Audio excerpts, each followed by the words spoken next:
পার্বত্য চট্টগ্রামে অস্থিতিশীল অবস্থা সমাধানে নতুন শান্তি চুক্তি প্রয়োজন। ২৫ বছর আগের শান্তি চুক্তি অসম্পূর্ণ, তাই সংকট তীব্র হচ্ছে। আদিবাসী নেতা ও গবেষকরা বলছেন ওই চুক্তি সময়োপযোগী নয়। খাগড়াছড়ি, রাঙামাটি, বান্দরবনে স্বায়ত্ত শাসন প্রতিষ্ঠায় সংবিধান পরিবর্তনের দাবিও তাদের। আবারও অশান্ত পাহাড়, সহিংসতার আগুনে পুড়ে ছাই ঘরবাড়ি, দোকানপাট, যানবাহন। মারা গেছে মানুষ, বাধ্য হয়েছেন ঘরবাড়ি ছাড়তে। চরম উৎকণ্ঠা পাহাড়ি জনপদে।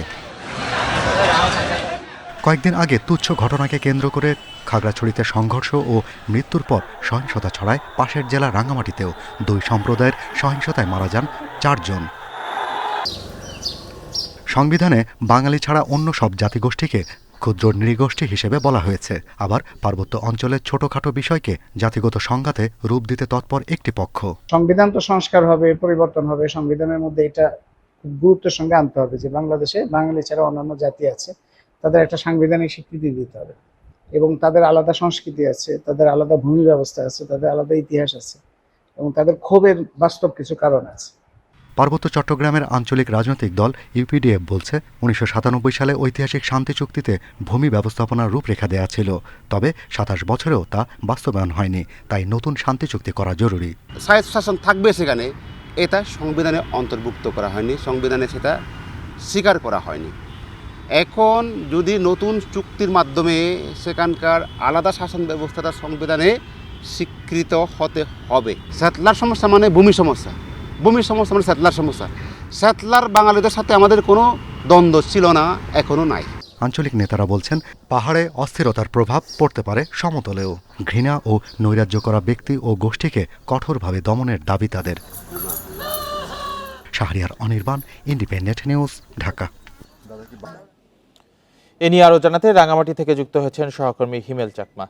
হিমেল, এখন তো আর অবরোধ নেই, সেক্ষেত্রে যোগাযোগ ব্যবস্থা কতটা স্বাভাবিক হলো? আর শান্তি চুক্তি নিয়ে বিশ্লেষকরা বিভিন্ন কথা বলছেন নতুন করে করার জন্য, এ বিষয়ে আসলে কি তথ্য আছে আপনার কাছে, কি জানতে পেরেছেন?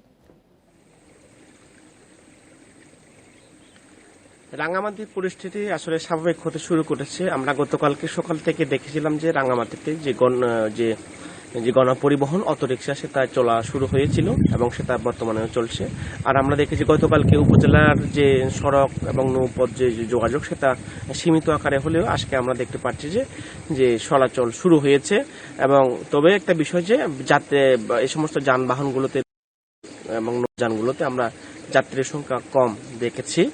আরেকটা বিষয় হচ্ছে আপনাকে জানিয়ে রাখি যে গত শুক্রবারের ঘটনার পরে মানুষের মধ্যে এখনো কিন্তু আস্থা, বিশ্বাস এখনো কিন্তু স্থাপন হয়নি। মানুষের মধ্যে এখনো ভয় বা আতঙ্ক সেটা রয়েছে। তবে বর্তমানে ১৪৪ দ্বারা নেই। তবে গতকালকে আমরা দেখেছি যে আমি নিজে ছিলাম যে রাঙামাটির জেলা প্রশাসক যে ক্ষতিগ্রস্ত মালিকদের সাথে তিনি বসেছেন এবং সেখানে পুলিশ সুপার উপস্থিত ছিলেন। সেখানে আমি একটা বিষয় দেখেছি যারা ক্ষতিগ্রস্ত তারা বলেছেন যে পাহাড়ে বারবার এ ধরনের সাম্প্রদায়িক সংঘাত যে হচ্ছে তার কারণ তাহলে তো মূলত বিচারহীনতার সংস্কৃতি। তারা বলছেন যে বিগত সময়ে যারা এই হত্যাকাণ্ডের বা অগ্নিসংযোগের সাথে, ভাঙচুরের সাথে, লুটপাটের সাথে যারা জড়িত তাদের কিন্তু কাউকে কিন্তু আইনের আওতায় আনা হয় না। এবং বলা হয়েছিল যে যারা এই সংঘাতে জড়ায় মূলত তারা বহিরাগত মানুষদেরকে এনে এখানে সাম্প্রদায়িক হামলার জন্য তাদেরকে ব্যবহার করা হয়। যখন এই সমস্ত মানুষগুলো হামলা চালিয়ে তারা অন্য জায়গায় পালিয়ে যায়, তারা পাহাড়ের পরিস্থিতি অস্থিতিশীল করে চলে যায়। কিন্তু দুঃখের বিষয় যে এই মানুষগুলোকে আইনের আওতায় আনায় বিগত কোনো সময়ে দেখা যায়নি, যার কারণে পুনরাবৃত্তি হচ্ছে।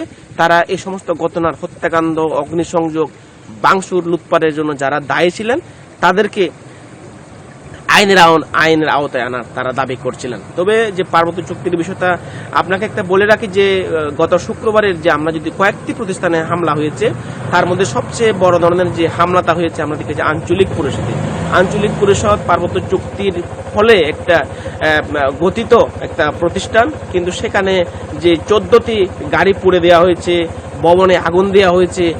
মনে হয়েছিল যে আসলে এটা চুক্তি একটা পক্ষের ক্ষোভ আছে বা যার কারণে এই যে আঞ্চলিক পরিষদকেই টার্গেট করে মূলত বড় ধরনের ঘটনা হয়েছে। পাশাপাশি আমরা দেখি যে অনেক যে অর্ধশতাধিক ব্যবসা প্রতিষ্ঠানে ঘর বাড়িতে অগ্নিসংযোগ করা হয়েছে। তবে প্রশাসনের পক্ষ থেকে বলা হচ্ছে এগুলো তালিকা করা হচ্ছে এবং ক্ষতিপূরণে তারা যতটুকু পারেন ক্ষতিপূরণ দেওয়ার চেষ্টা করবেন।